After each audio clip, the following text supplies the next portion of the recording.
Doctor Yunus যখন ক্ষমতায় আসছে তখন সবাই মনে করেছে ওই শেখ হাসিনার মতো তু তু করে ডাকবে, ওইটা ডক্টর ইউনূসের সঙ্গে হবে এবং করতেও পারে নাই।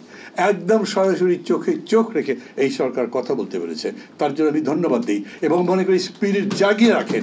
ভারত বাংলাদেশ বন্ধু হয়ে যাবে, আমাদের জাতীয় ঐক্য যার জন্য প্রফেসর ইউনূস 3 দিন ধরে বৈঠক করলেন সেটা দরকার পড়বে। আমি তো বলি মাঝে মাঝে, আমি স্যারকে বলতে চেয়েছিলাম বলি নাই, সামনে ইলেকশন জাতীয় ঐক্য বলেন কেন? যদি জামাত সিদ্ধান্ত নেয় যে আমরা বিএনপির সাথে যাব না, কারণ ভোটে তারা মনে করে আমরা ইন্ডিপেন্ডেন্ট পজিশন নিলে দেশে বিরোধী দলের জায়গা দখল করতে পারবো, তাহলে ওরা এবং বিএনপি মিলে একটা জাতীয় ঐক্য হয়ে যাবে নাকি? যদি বলেন হ্যাঁ ইউনিটি উইথ ডাইভার্সিটি হবে না কেন, আমাদের মধ্যে যত রকম কিছু থাকুক আমরা সব কিছু মিলে অন্তত ভারতীয় আগ্রাসন বা ভারতের যে সম্ভাব্য ষড়যন্ত্র তার বিরুদ্ধে এক থাকবো, দ্যাটস ভেরি নাইস। কিন্তু আজ যদি বলেন না ভারতের সাথে আমাদের সমঝোতা হয়ে গেছে, তার মানে কি দাঁড়াবে? আমি জানি না, যারা যারা এরকম একটা পরিবেশ তৈরি করবেন তাদের কিন্তু বুঝতে হবে যে আমি যে পরিবেশটা তৈরি করছি সেই পরিবেশটা 7 দিন পরে 10 দিন পরে কোন জায়গায় গিয়ে দাঁড়াবে। অযথা একটা আবেগ তৈরি করে লাভ নেই। নিশ্চিতভাবে বাংলাদেশের জনগণ দেখিয়ে দিয়েছে আমরা কোনো আধিপত্য মানবার লোক নই, এটা প্রমাণ করেছি। আর মানে I feel proud sitting beside this man. উনি পদুয়াতে যা দেখিয়েছেন, মানে সেই সময় আমার মনে আছে যে ইন্ডিয়া একেবারে রেগে টং, কিন্তু বলবার কিছু নাই। এবং আমরা যুদ্ধের মধ্যে দেখেছি আমরা তাদের চাইতে বেটার, সেটা যেমন মিয়ানমারের সাথে দেখিয়েছি, ইন্ডিয়ার সঙ্গেও দেখিয়েছি।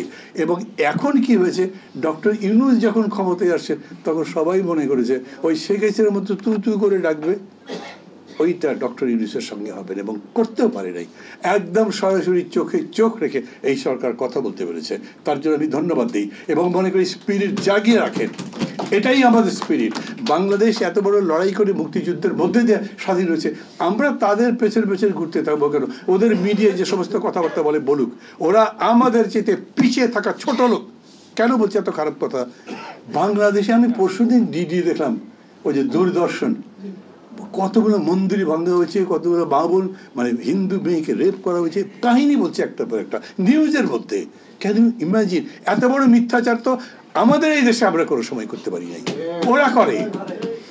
ওদের সাথে বন্ধুত্ব করবেন কেন? চতুর্দিকে আবার প্রতিবেশী, আবার সীমানা আছে, কি করব? রাখতে হবে সম্পর্ক, ওই সম্পর্ক রাখছি। কেউ কেউ যখন বলে ভারতের সাথে বন্ধুত্ব, কি বলে না, ওরা বন্ধুত্ব নয়, শত্রু হবে। শত্রু বানাতে চাই না, কিন্তু যদি মনে করি তাদের কাছ থেকে এখন বিরাট কিছু প্রত্যাশা করব, সেটা আসলে পাবেন না। তারা তাদের নিজেদের চরিত্রগত কারণ অন্য কারণ। আবার আরেকটা কথা বলিনি, মাঝে মাঝে খুব অবাক লাগে, ভারতের যে মিডিয়াগুলো প্রচার করে না, ম্যাক্সিমাম কিন্তু প্রাইভেট, মানে আপনি টিভি বলেন অন্য যাই বলেন, আচ্ছা প্রাইভেটগুলো এরকম করে কেন? আমাদের দেশে তো এরকম করেনি। মিথ্যা একটার পর একটা বলতেই থাকে। যখন আপনার কি বলে যে মমতা ব্যানার্জি বক্তৃতা করেন, জাতিসংঘের লোক আনতে পারেন, তখন বুঝি বিজেপির সাথে তার ঝগড়াঝাটি আছে, তো ভোটের কারণে এটা হয়তো করে, বুঝলাম। কিন্তু প্রাইভেট যে সমস্ত মিডিয়া আছে তারা করে কেন? তার মানে ওদের মধ্যেও হিন্দুত্ববাদ, আমি জানি না আপনাদের পছন্দ হবে কিনা, কিন্তু হিন্দুত্ববাদ ওর মধ্যে নাড়া দেয়, খোঁচা দেয়। আমাদের মধ্যে কোনো সাম্প্রদায়িকতা নেই, we are better then them from all sides. আমি বলি বাংলাদেশিরা ওদের চেয়ে অনেক ভালো আছে।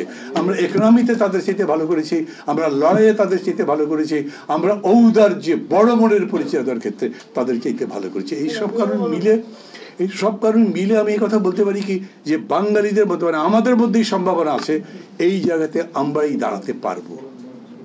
আমাদের হেরে যাবার সুযোগ নেই, ভুল করবার সুযোগ নেই। সেদিন আলোচনা যখন হচ্ছে তখন এক অ্যাডভাইজারকে বললাম যে ভাই, মুশকিল হল কি জানেন, আপনাদের দুই চোখে দেখতে পারি না, কিন্তু আপনাদের সমালোচনা করি না, কারণ আপনাকে সমালোচনা করলে আরেকজনের লাভ হয়, এই জন্য বলতে পারছি না। কিন্তু আপনাদের অনুরোধ করি ভুল করবেন না, আর কথা বলেন সবার সাথে। যত বেশি কথা বলবেন তত বেশি সমস্যার সমাধান করতে পারবেন। বর্তমান সময়ের জন্য এটাই আমার সাজেশন। যাই আছে এইটার নিষ্পত্তি করে নিশ্চয়ই অতি দ্রুতই নির্বাচন দেওয়া যায়, দ্রুত নির্বাচন হয় ভালো। আমি প্রথম মনে করতাম অন্তত 3 বছর সময় লাগবে, কিন্তু এখন মনে করি ঠিক মতো কাজ করলে 1 বছরের মধ্যে ইলেকশন দেওয়া সম্ভব। চাপ দিচ্ছি না, সরকারকে কোনো চাপ দিচ্ছি না, কিন্তু লজিক্যাল কথা বলতে হবে। আপনি বলবেন কি করতে চান, তার জন্য সময় লাগবে, কত সময় লাগবে। আচ্ছা, এই যে আপনার কি বললো, কি কমিটি করলো না একটা দেবপ্রিয়রা, তারা মাত্র 2 মাসও লাগে না, এত বড় একটা হ্যাঁ প্রণয়ন কমিটি 2 মাসও লাগলো না, কত বড় একটা রিপোর্ট দিয়েছে। এই রিপোর্ট কেউ সমালোচনা করতে পেরেছে? আওয়ামী লীগের লোকজনরা বলতে পেরেছে না আমরা এই চুরিটা করি নাই, এই লুটটা করি নাই, আমাদের দেশে অর্থনীতি ধ্বংস হয়নি, বলতে পারেনি, because report is that good and তারা এত ভালো করেছে। তো ওরা যদি পারে তাহলে 10টা কমিটি বানিয়েছে, একটা কমিটিও এখন পর্যন্ত কোনো ধারণা দিতে পারে না কেন?